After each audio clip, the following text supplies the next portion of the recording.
علیکم ناظرین، میں ہوں مبشر جاوید۔ آج ہم مزید اپنی ایپیسوڈ کو آگے بڑھائیں گے جس میں ہم شیطان کے بارے میں کچھ جان رہے تھے۔ اللہ کے احکامات کو بھلا دینا۔ انسان جب غفلت کا شکار ہوتا ہے تو اس پر شیطان حملہ آور ہوتا ہے۔ چنانچہ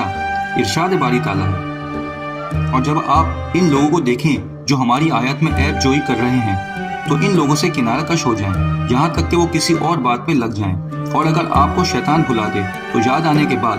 پھر ایسے ظالم لوگوں کے ساتھ مت بیٹھیں۔ جو شخص بھولنے جیسی بیماری میں پڑ جاتا ہے تو ایسے موقع پر شیطان فوراً حملہ آور ہوتا ہے اور مختلف راستوں کو اختیار کرتے ہوئے اس کو گمراہ کرنے کی بھرپور کوشش کرتا ہے، مگر جب انسان کو اپنی غلطی کا احساس ہو جاتا ہے اور رجوع کر لیتا ہے تو شیطان بھی اس کے دوری اختیار کرنے پر مجبور ہو جاتا ہے، لیکن وہ اس کو چھوڑتا نہیں ہے۔ بس انسان کو چاہیے کہ وہ شیطان سے دوری اختیار کرے۔ گناہوں میں مبتلا کرنا۔ انسان کا ازلی دشمن شیطان انسان کے خلاف ہمیشہ مکر و فریب کی سازشوں میں مصروف رہا ہے اور ایک لمبے عرصے سے بڑے منتظم طریقے سے انسان کے خلاف موڑ رائی میں لگا ہوا ہے۔ لہٰذا جب یہ بات واضح ہو جائے کہ شیطان انسان کا سب سے بڑا دشمن ہے تو یقیناً یہ جان لینا چاہیے کہ کوئی بھی اپنے دشمن کی خیر خواہی اور بھلائی نہیں چاہتا۔ اللہ تعالیٰ نے شیطان کی اس انسانی دشمنی کے بارے میں ارشاد فرمایا ہے، شیطان چاہتا ہے کہ شراب اور جوئے کے ذریعے سے تمہارے درمیان عداوت اور بغض ڈال دے اور تمہیں اللہ کی یاد و نماز سے روک دے، پھر کہ تم ان چیزوں سے باز رہو گے،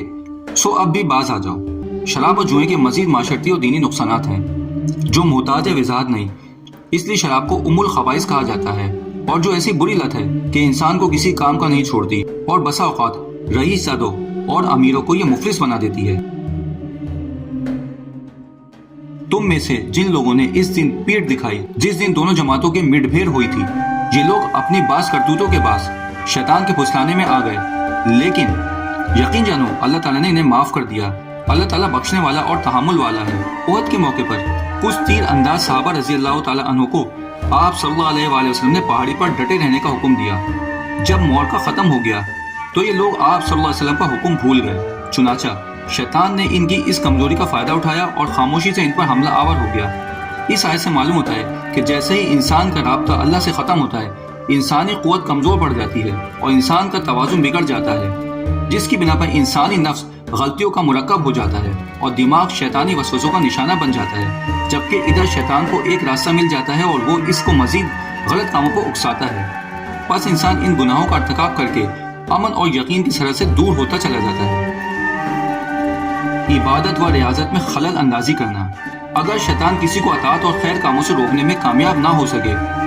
تو ان کاموں میں خلل ڈالنے اور امور عبادت کو خراب کرنے کی کوشش کرتا ہے۔ ایک مرتبہ سیدنا عثمان بن العاص رضی اللہ تعالیٰ عنہ رسول اللہ صلی اللہ علیہ وآلہ وسلم کی خدمت میں حاضر ہوئے اور عرض کیا، اے اللہ کے رسول، شیطان میری اور میری نماز کے درمیان حائل ہو کر نماز خراب کرنے کی کوشش کرتا ہے۔ آپ صلی اللہ علیہ وآلہ وسلم نے فرمایا، وہ شیطان ہے، جب تمہیں اس کا احساس ہو تو اس سے اللہ تعالیٰ کی پناہ پکڑو اور اپنی بائیں جانب 3 مرتبہ تھوکو۔ سیدنا عثمان رضی اللہ تعالیٰ عنہ بیان کرتے ہیں، میں نے ایسا کیا تو اللہ تعالیٰ نے مجھ سے یہ چیز ختم کر دی۔ باطل کو مزین کر کے پیش کرنا۔ آدم علیہ السلام کے قصے میں بھی شیطان نے نافرمانی کو مزین کر کے پیش کیا ہے، جیسا کہ ارشاد ہے، تو دونوں نے اس درخت کا پھل کھا لیا تو ان پر ان کی شرمگاہیں ظاہر ہو گئیں اور وہ اپنے بدنوں پر بہشت کے پتے چپکاتے رہے، اور آدم نے اپنے پروردگار کے حکم کے خلاف کیا تو اپنے مطلوب سے بے راہ ہو گئے۔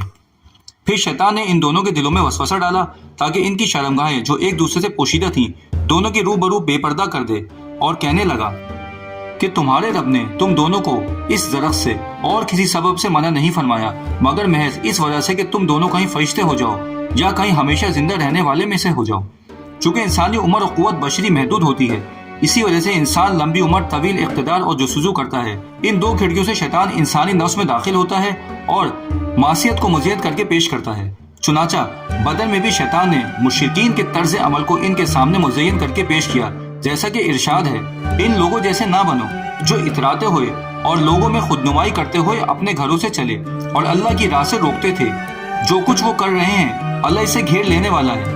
جبکہ ان کے اعمال کو شیطان انہیں زینت دار دکھا رہا تھا اور کہہ رہا تھا کہ لوگوں میں سے کوئی بھی آج تم پر غالب نہیں آ سکتا، میں خود بھی تمہارا حمایتی ہوں۔ لیکن جب دونوں جماعتیں نمودار ہوئیں تو اپنے ایڑیوں کے بل پیچھے ہٹ گیا اور کہنے لگا،